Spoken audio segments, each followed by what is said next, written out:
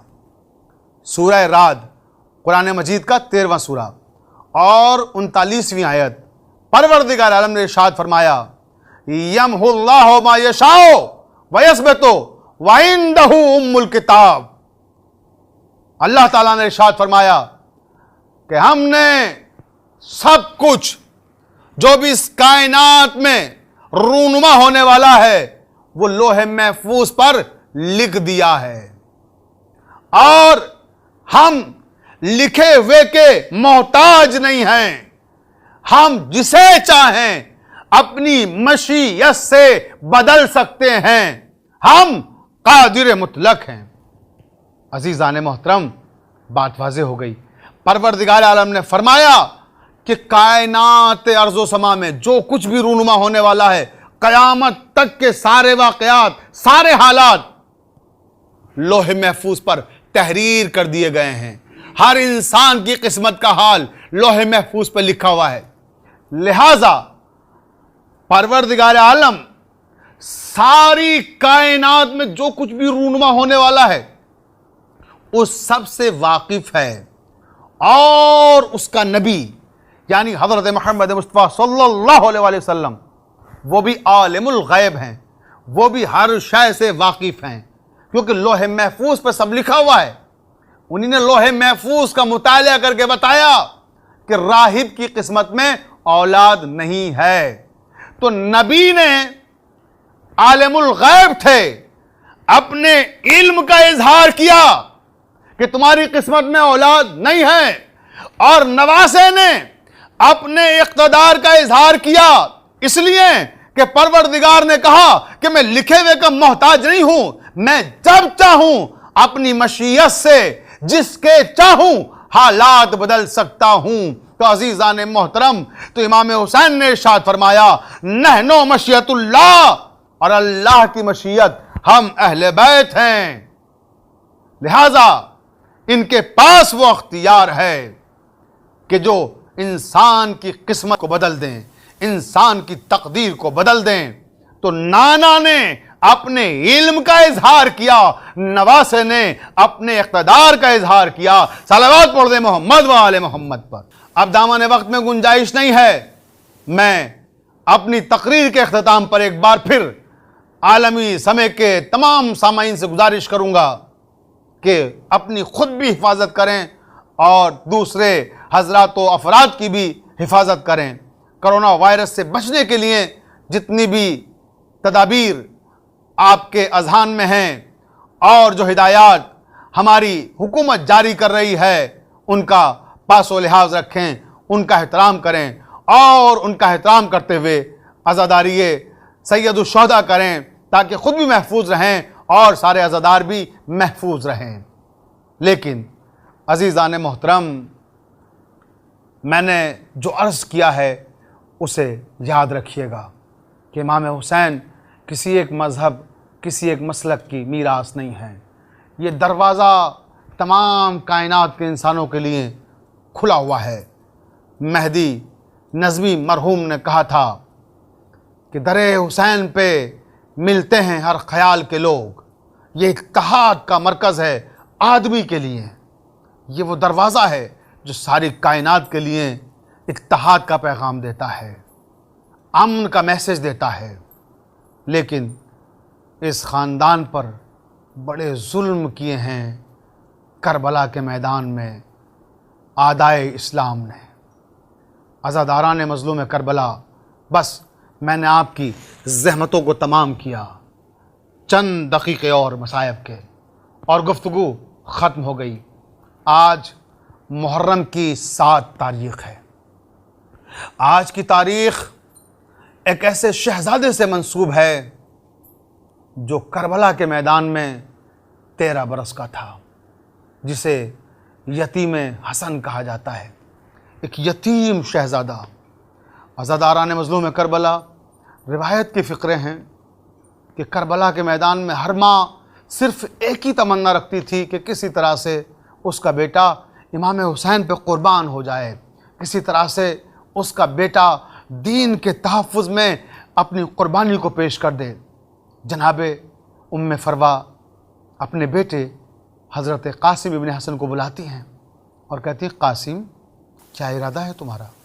اے میرے بیٹے دیکھو سب تیار ہو کر مقتل میں جا رہے ہیں۔ اے قاسم تم ابھی تک مقتل میں نہیں گئے؟ جناب قاسم کہتے ہیں اماں میں نے کتنی بار جا کے چچا جان سے اجازت مانگی ہے مگر وہ مجھے اجازت نہیں دیتے۔ ہر بار جب بھی میں اجازت مانگتا ہوں مجھے گلے سے لپٹاتے ہیں اور گریہ کرتے ہیں اور کہتے ہیں اے قاسم میں تمہیں مقتل میں جانے کی کیسے اجازت دوں؟ تم میرے بھائی حسن مجتبیٰ کی نشانی ہو۔ اماں مجھے اجازت نہیں دیتے چچا جان، اماں ایک بار مجھے اجازت دلا دیجئے، پھر آپ دیکھیے گا۔ آپ کو یاد ہے نا بابا کا جنازہ جب گھر سے گیا تھا قبرستان کے لیے، جنت البقیع کے لیے، تو واپس جب آیا تھا تو تیروں سے چھلنی تھا۔ عزاداران مظلوم کربلا، دنیا میں کوئی اتنا غریب انسان بھی آپ نے دیکھا ہے، اتنا مظلوم انسان بھی دیکھا ہے کہ جس کا جنازہ گھر سے جائے دفن ہونے کے لیے مگر واپس تیروں سے چھلنی ہو کر آئے؟ قاسم کہتے ہیں اماں آپ کو یاد ہے نا کہ بابا کا جنازہ تیروں سے چھلنی ہو کر واپس گھر آیا تھا، لیکن اماں بابا کا لاشا گھر آ تو گیا تھا نا، بابا کا جنازہ گھر آ تو گیا تھا۔ اماں مجھے ایک بار اجازت دلا دیجئے، بس مقتل میں چلا جاؤں۔ اماں بابا کا لاشا اس لائق تو تھا کہ گھر واپس آ سکے، لیکن اماں میرے لاشے کے اتنے ٹکڑے ہو جائیں گے کہ یہاں لانے کے لائق بھی نہ ہوگا۔